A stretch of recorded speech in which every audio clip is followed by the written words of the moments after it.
দিনের আলো শেষ হতে শুরু করেছে। সন্ধ্যা নামলেই গাঢ় অন্ধকারে ডুবে থাকে এ পাড়া। তবে মাতামুহুরী নদী পেরিয়ে মংলাপাড়া গ্রামে ঢুকতেই বিদ্যুতের আলোর পাশাপাশি ভেসে এলো ছেলে মেয়েদের পড়ার শব্দ। শুধু পড়াশোনাই না, সৌর বিদ্যুতে চলছে মহিলাদের কাপড় বোনা থেকে শুরু করে দোকানপাটের ব্যবসাও, যা আগে কখনো চিন্তা করেনি এখানকার মানুষ। আমাদের ছেলে মেয়েরা লেখাপড়া করে, লেখাপড়া করতে পারে, আর আমাদের মহিলারা কাজ করতে পারে রাত্রে।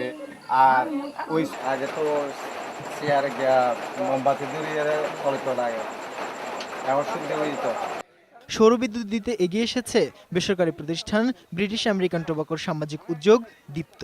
এ পর্যন্ত বান্দরবান জেলার আলীকদম ও সদরের রাজভিলাই ইউনিয়নের ৯০০-রও বেশি পরিবারকে সৌর প্যানেল বিতরণ করেছে সংগঠনটি।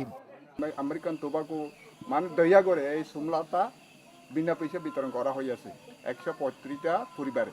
কলা ব্যবসা সকরিয়া আলীকদম সরাসরি মানে মোবাইলের যোগাযোগ মাধ্যমে ব্যবসা উন্নতি হয়েছে। সৌর বিদ্যুতের ফলে দুর্গম এই এলাকায় বেড়েছে শিক্ষার হার, সাথে সাথে উন্নত হচ্ছে মানুষের জীবনযাত্রা। রাত্রে তো আগে পড়তে যখন মানে সোলার ছিল না তখন অনেক কষ্ট হতো, তখন ওই যে কেরোসিন দিয়ে মানে পড়াইতে হতো। এখন তো সোলার এসে আমাদের জন্য মানে আমারও ব্যক্তিভাবে সুবিধা হচ্ছে পড়ানো, আর ওদেরও পড়তে সুবিধা হচ্ছে। সোলার কারণে লেখাপড়া করতে ছেলেরা পারে, সে কারণে শিক্ষা হারটা উন্নয়ন এবং বাড়ে। পাহাড়ের মানুষের কল্যাণে প্রায় ৪ বছর ধরে কাজ করছে দীপ্ত।